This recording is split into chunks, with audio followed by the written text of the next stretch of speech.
എല്ലാ കൂട്ടുകാർക്കും സിനിമ എന്ന ചാനലിലേക്ക് സ്വാഗതം. ഇന്നത്തെ വീഡിയോ പാർട്ട്നേഴ്സ് എന്ന് പറയുന്ന പുതിയ സിനിമയുടെ റിവ്യൂ ആണ്. നമുക്കതിലേക്ക് പോവാം. 1989 കാസർഗോഡ് കർണാടക അതിർത്തി ഗ്രാമത്തിൽ നടന്ന യഥാർത്ഥ സംഭവത്തെ ആസ്പദമാക്കിയെടുത്ത ഒരു ഫിനാൻഷ്യൽ ക്രൈം ത്രില്ലർ ചിത്രമാണ് പാർട്ട്നേഴ്സ്. കാസർഗോഡിൻ്റെ കഥകളുമായി ഒട്ടേറെ സിനിമകൾ അടുത്തിടെ വന്നെങ്കിലും അതിൽ നിന്ന് എല്ലാം തീർത്തും വ്യത്യസ്തതയുള്ള ഒരു സബ്ജക്റ്റാണ് കൊല്ലപ്പള്ളി ഫിലിംസിൻ്റെ ബാനറിൽ ദിനേശ് കൊല്ലപ്പള്ളി നിർമ്മിച്ച് നവീൻ ജോൺ എന്ന സംവിധായകൻ സംവിധാനം ചെയ്ത ഈ ചിത്രത്തിൻ്റെ കഥ.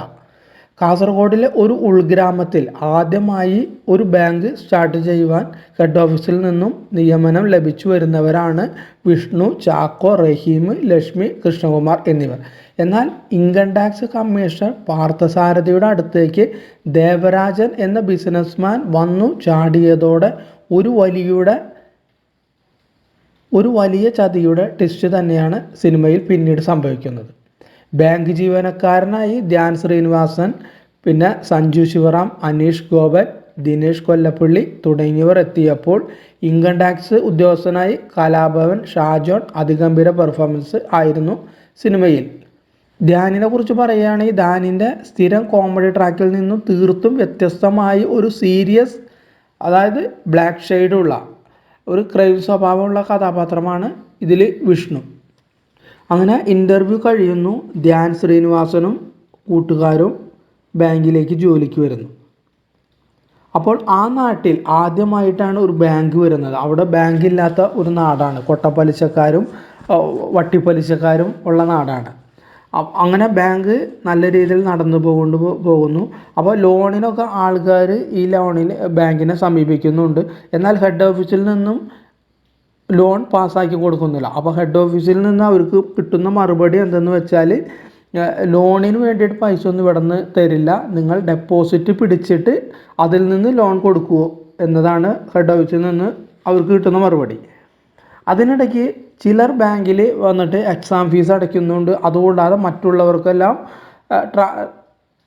പൈസ ട്രാൻസ്ഫർ ചെയ്യുന്നുണ്ട്. പക്ഷേ ഇന്നത്തെ കാലമല്ല, 1989 കഥയാണ്. അപ്പോൾ പെട്ടെന്ന് ഒരു ട്രാൻസാക്ഷൻ നടന്നിട്ടുണ്ടെങ്കിൽ, അല്ലെങ്കിൽ നമുക്കറിയാമല്ലോ പണ്ട് കാലത്തോ ചെക്ക് കൊടുത്തു കഴിഞ്ഞാൽ കുറേ ദിവസങ്ങളിൽ, ഒരു ദിവസം ഒരാഴ്ചയോ രണ്ടാഴ്ചയോ പിടിക്കും ആ ചെക്കൊക്കെ മാറി വരാനും അല്ലെങ്കിൽ അവിടെ ക്രെഡിറ്റ് ആവാനായിട്ടും.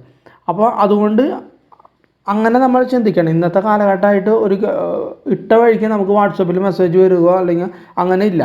അപ്പോൾ അങ്ങനെ ചിലർക്ക് ഈ പറഞ്ഞ പോലെ എക്സാം ഫീസ് അടച്ചവർക്ക് അല്ലെങ്കിൽ മറ്റു ബാങ്കിലേക്ക് ട്രാൻസ്ഫർ ചെക്ക് വർക്ക് ചെയ്തവർക്ക് അത് അവിടെ ലഭിക്കുന്നില്ല എന്ന് ഇൻഫോർമേഷൻ ലഭിക്കുന്നു.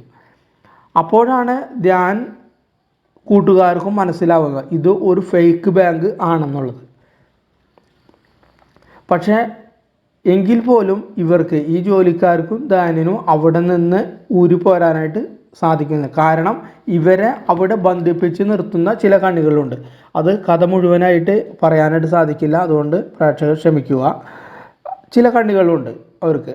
പക്ഷേ ഇവരെ ബാങ്കിൽ ജോലിക്ക് വെച്ചവർക്ക് ചില ഉദ്ദേശങ്ങളുണ്ട്. ഇതൊരു ഫേക്ക് ബാങ്കാണെന്ന് പറഞ്ഞല്ലോ. അപ്പോൾ അവർ ഫേക്കാണ് അവർ സൃഷ്ടിക്കപ്പെടുന്നത്. അതായത് ഇവരെ ബാങ്കിലേക്ക് റിക്രൂട്ട് ചെയ്യുമ്പോൾ അവർക്ക്, ആ നിയമിച്ചവർക്ക് ചില ഉദ്ദേശ ലക്ഷ്യങ്ങൾ ഉണ്ടായിരുന്നു. എന്നാൽ ആ ഉദ്ദേശ ലക്ഷ്യങ്ങൾ കഥയുടെ അവസാന പകുതിക്ക് ശേഷം അവർക്ക് നടപ്പാക്കാൻ പറ്റുന്നില്ല. എന്നാൽ ധ്യാനും കൂട്ടരും അവരെ കബളിപ്പിച്ചുകൊണ്ട് അവരുടെ ലക്ഷ്യം ഇവർ നടപ്പാക്കുന്നു. ഇതാണ് ഇതിൻ്റെ ഒരു കഥാതന്തു എന്ന് പറയുന്നത്. ഇതിൻ്റെ അവസാന ഭാഗം എനിക്ക് തോന്നുന്നത്, നമ്മൾക്ക് പണ്ടൊരു ചിത്രം ഇറങ്ങിയിട്ടുണ്ടായിരുന്നു, സപ്തമശ്രീ തസ്കര എന്ന് പറയുന്ന ഒരു സിനിമ, പൃഥ്വിരാജിൻ്റെ. ഇതിൻ്റെ ക്ലൈമാക്സ് സീൻ എനിക്ക് തോന്നുന്നത് ഏറ്റവും അവസാനത്തെ ഒരൊറ്റ സീനാണ്. സപ്തമശ്രീ തസ്കര എന്ന് പറയുന്ന പൃഥ്വിരാജിൻ്റെ ഒരു സിനിമ ഇറങ്ങിയിട്ടുണ്ട്. അത് ഏകദേശം 2014 സെപ്റ്റംബറിലാണ് അത് റിലീസായിട്ടുള്ളത്. ആ സിനിമയായിട്ട് ഇതിൻ്റെ ക്ലൈമാക്സ് എനിക്കൊരു സാമ്യമായിട്ട് തോന്നി. പിന്നെ ഇതിൻ്റെ ഒരു നായക കഥാപാത്രം എന്ന് പറയാനായിട്ട് ഇല്ല. എല്ലാവരും ക്രൈം ചെയ്യുന്നവർ അല്ലെങ്കിൽ ക്രൈം ചെയ്യപ്പെട്ടവരാണ് മുന്നേ ക്രൈം ചെയ്തവരും ഇപ്പോഴും ക്രൈം ചെയ്യുന്നവരാണ് ഈ സിനിമയിൽ ഉള്ളവർ എല്ലാവരും. അതുകൂടാതെ ഒരു 3 പാട്ടുകളുണ്ട് ഈ സിനിമയിൽ. അതിൽ 2 പാട്ടുകൾ വളരെ നല്ല പാട്ടുകളാണ്.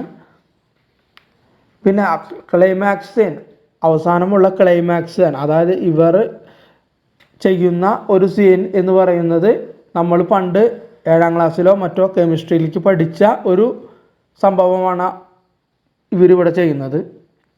അപ്പോൾ ഇത്രയുമാണ് ഈ സിനിമയെക്കുറിച്ച് പറയാനുള്ള ഒരു കാര്യം.